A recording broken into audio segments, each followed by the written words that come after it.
ഇന്നത്തെ വേദഭാഗം അപ്പോസ്തലനായ വിശുദ്ധ പൗലോസ് ഗലാത്യർക്ക് എഴുതിയ ലേഖനം 2-ാം അധ്യായം 1 മുതൽ 10 വരെയുള്ള ദൈവവചനങ്ങളെ ശ്രദ്ധിപ്പിൻ. 14 ആണ്ട് കഴിഞ്ഞിട്ട് ഞാൻ ബർന്നബാസുമായി തീത്തോസിനെയും കൂട്ടിക്കൊണ്ട് വീണ്ടും യെരുശലേമിലേക്ക് പോയി.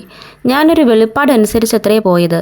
ഞാൻ ഓടുന്നതോ ഓടിയതോ വെറുതെ എന്ന് വരാതിരിപ്പാൻ ഞാൻ ജാതികളുടെ ഇടയിൽ പ്രസംഗിക്കുന്ന സുവിശേഷം അവരോട്, വിശേഷാൽ പ്രമാണികളോട് വിവരിച്ചു.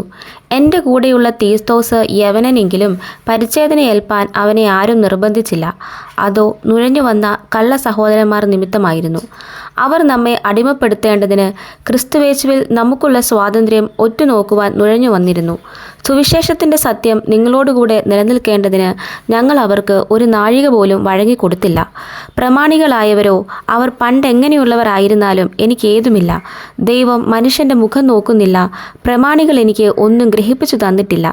നേരെ മറിച്ച് പരിച്ഛേദനയുടെ അപ്പോസ്തലത്വത്തിനായി പത്രോസിനോടുകൂടെ വ്യാപരിച്ചവൻ ജാതികൾക്കായി എന്നോടുകൂടെയും വ്യാപരിച്ചതുകൊണ്ട് പത്രോസിന് പരിച്ഛേദനക്കാരുടെ ഇടയിലെ സുവിശേഷ ഘോഷണം എന്ന പോലെ എനിക്ക് അഗ്രചർമ്മക്കാരുടെ ഇടയിലെ സുവിശേഷ ഘോഷണം ഭരമേൽപ്പിച്ചിരിക്കുന്നു എന്ന് കണ്ടും എനിക്ക് ലഭിച്ച കൃപ അറിഞ്ഞും കൊണ്ട് തൂണുകളായി എണ്ണപ്പെട്ടിരുന്ന യാക്കോബും കേഫാവും യോഹന്നാനും ഞങ്ങൾ ജാതികളുടെ ഇടയിൽ അവർ പരിച്ഛേദനക്കാരുടെ ഇടയിലും സുവിശേഷം അറിയിപ്പാൻ തക്കവണ്ണം എനിക്കും ബർന്നബാസിനും കൂട്ടായ്മയുടെ വലങ്കൈ തന്നു.